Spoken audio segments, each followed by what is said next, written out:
بینی ایک چھوٹا لڑکا تھا جو اپنے ماں باپ کا بہت ہی پیارا اور لاڈلا بچہ تھا۔ بینی جانوروں سے بہت پیار کرتا تھا اور جانوروں سے بہت لگاؤ تھا۔ ایک دن وہ اپنے پیرنٹس کے ساتھ چڑیا گھر گیا اور وہاں بینی کی ملاقات ایک بیبی پانڈا سے ہوئی۔ بیبی پانڈا چھوٹا اور بہت پیارا تھا۔ بینی کو وہ بیبی پانڈا بہت اچھا لگا۔ بینی نے بیبی پانڈا کو ہنسانا شروع کر دیا۔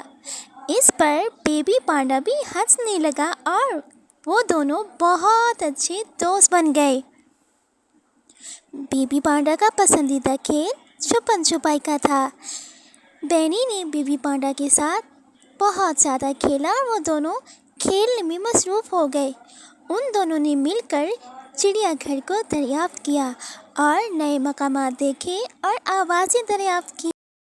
جیسے ہی دن ختم ہوا، بینی اگلی مہم جوئی کی روانگی کے لیے تیار تھا۔